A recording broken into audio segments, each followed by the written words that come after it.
I want you to see yourself on a boat with 2 oars.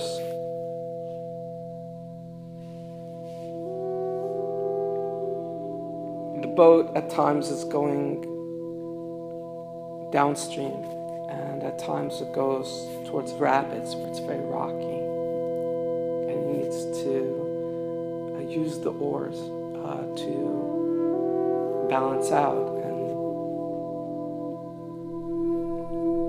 create a new trajectory of direction.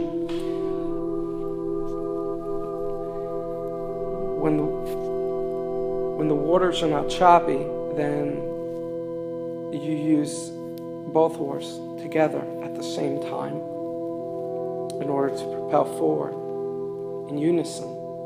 And in that united expression, those 2 oars, it's not an expression of 1 oar on the right and 1 on the left, but it's a singular motion.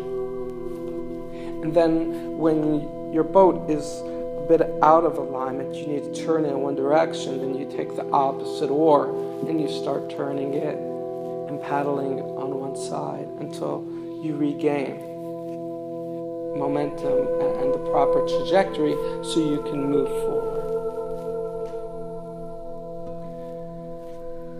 I want you to give these 2 oars names. One of the oars is called grace, and the other oar is called gratitude. Now, when both oars are paddled in motion, meaning you're either going straight up river or you're going straight down river, when you're using both at the same time as a singular expression, they're not grace and gratitude, but they're something larger, and what they are is love.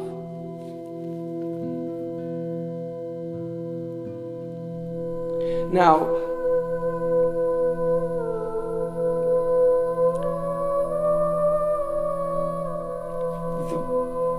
oars of grace and gratitude, they have different functions when used alone in rearranging and turning the boat.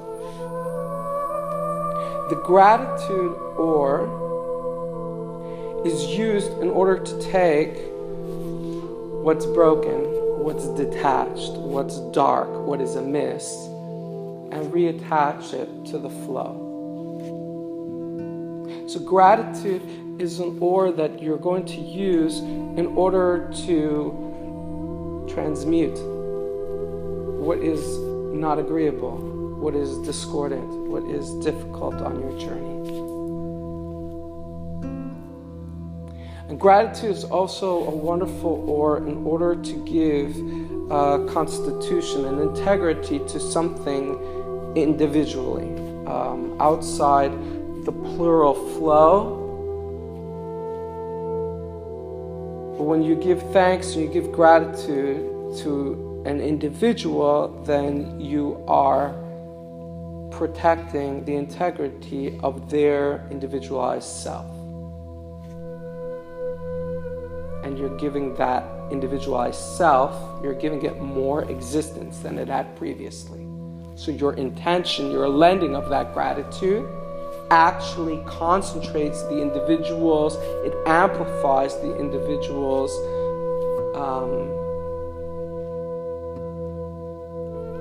creative verve, their filter for it. So they are better able to recognize who they are. They don't get lost in the greater rhythm of overall creation, like a drop of water in a big ocean, but they are able to recognize their unique element, the filter of their consciousness, how the creative light flows through it and gives sustenance to the world and what they're adding.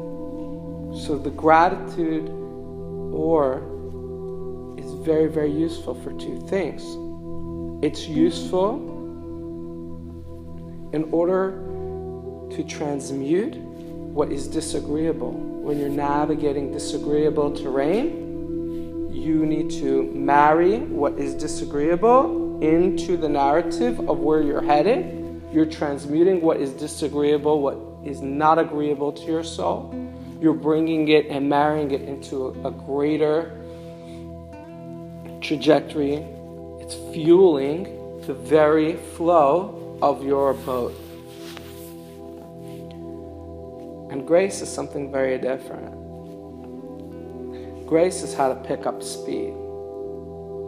So if there's no rocks in the way, and there's nothing that is obscuring the pathway for you to just pick up speed downriver and go faster and faster and faster, there's nothing in the way, then that oar, using that oar, that grace on its own, will allow your boat to stream much, much, much faster. It's almost like an accelerator.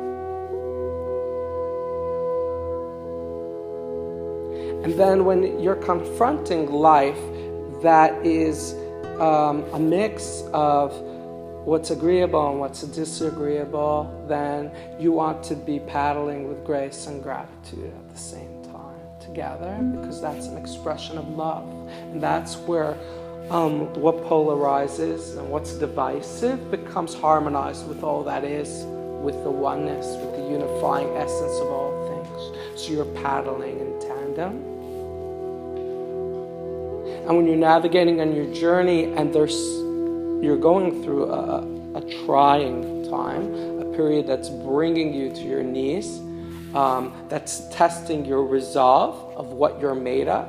It's new terrain for your soul. You are actualizing aspects of your soul's application that has never, ever before been actualized.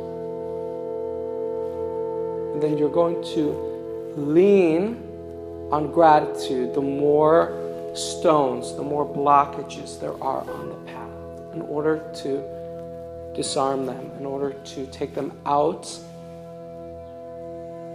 of the pathway.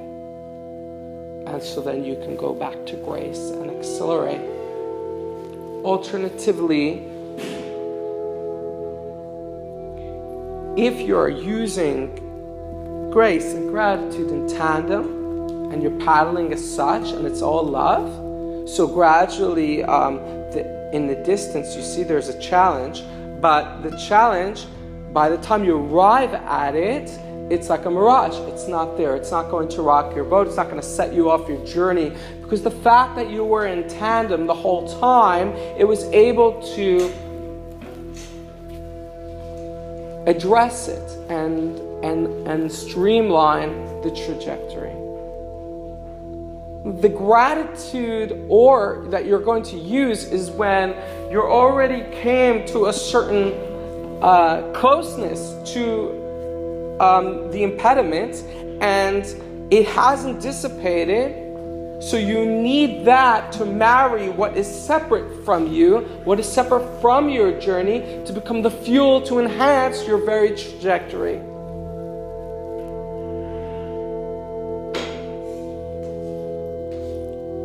And that's your boat of your journey. That's how you ride the flow.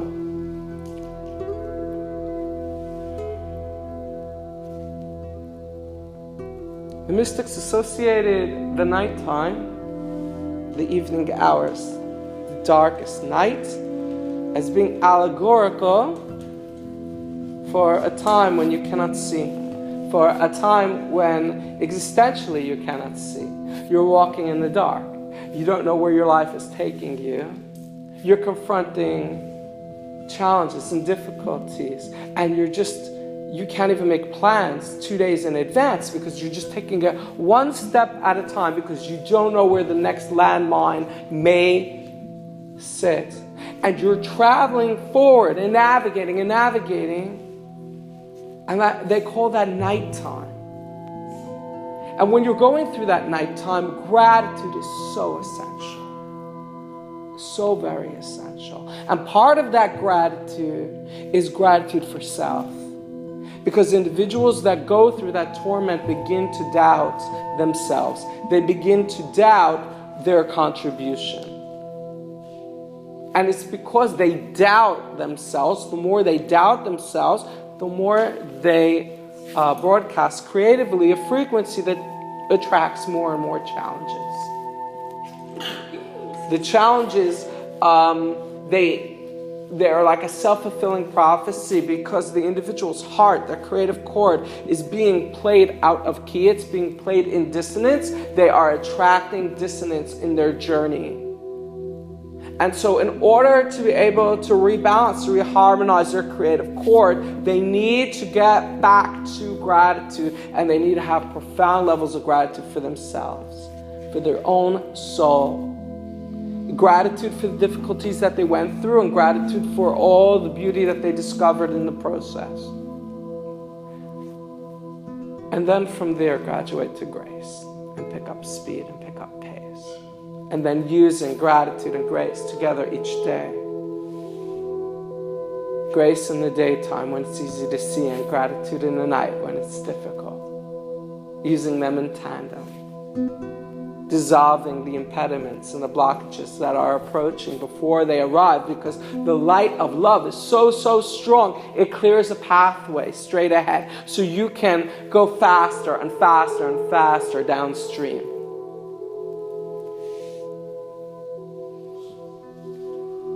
And they called the daytime hours when you see where it really makes sense, where everything, it all fits into play. There's a greater synchronicity.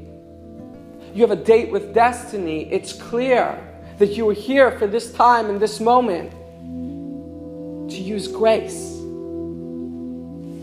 To transcend that grace from this place and this here and now, to focus on that grace and teach that grace to the aspects of yourself in the past that you've left behind, that weren't able to see that daylight, that were walking in the darkness, and teach its music. Because the music of the past is still filtering into your very now. That's part of this, the blockages that are on the stream. That's part of the rubble there. It's the fallout of past disillusionment and suffering. And so when you're in that stream of grace, you want to say, amplify it, but as well, send its music to all aspects of yourself in the past. And as you do so, the momentum, the speed at which you're going to progress is going to pick up, because in the past, they were contributing all sorts of dissonance that slow down the progression. So that's inertia, and you're flowing through that inertia at all times. And as you slowly begin to row with grace, and you allow that grace to echo back into the past, then the dissonance that's being amplified in the past begins to reduce, and so there's less resistance that you're funneling through. And so therefore, you pick up greater pace.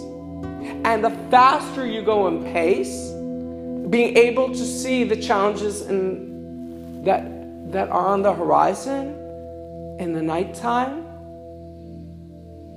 and rowing with the speed of grace in the daytime, well, then that's a beautiful, beautiful light of love that transcends your now, that transcends your past, that carries forth a beacon of all that you ever will be in the future, and illuminates a greater sun, a greater sunshine for all, so that there needn't be any dark times in the future, because there's this extra light. There's a new sun.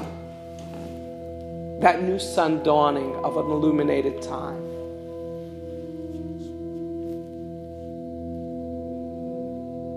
And then everything's downstream.